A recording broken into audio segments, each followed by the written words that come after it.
Hello. I'm Paul. I'm Karen. And this is World News, your world news journal.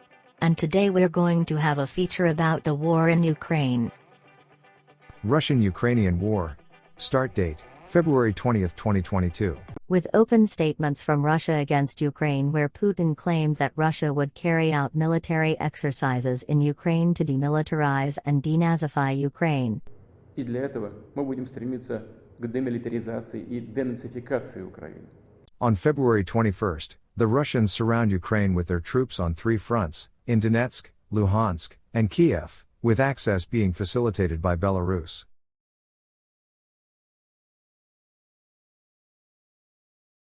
On February 24th, Russia attacks Ukrainian cities with missiles, forcing thousands of Ukrainians to leave their country, seeking refuge in neighboring countries.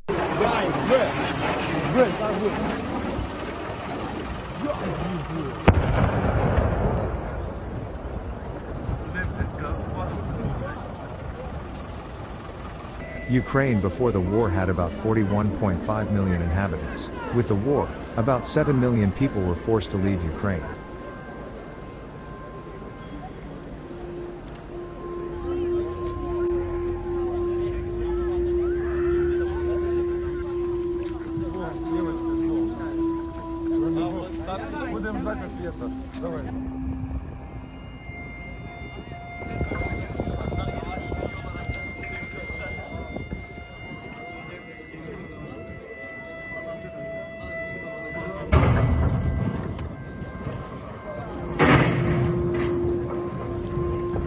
Russia managed to invade several cities in Ukraine, including the capital Kiev, but Ukraine fought back the Russian offensive and managed to recover these territories.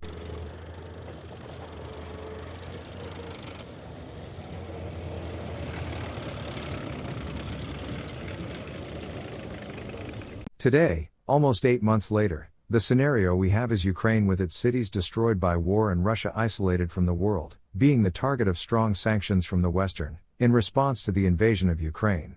The world fears a Russian nuclear attack, as this would force NATO to enter the conflict, so the United Nations seeks a way out of this conflict. Joe Biden, President of the United States, says, "If Russia uses nuclear weapons, we will have nuclear Armageddon." Political scientists claim, Ukraine cannot lose the war, because if they lose Ukraine. And Russia cannot lose the war, because if they do, we can have a nuclear escalation as Putin's response. This was World News, the journal that keeps you informed of the main news from around the world.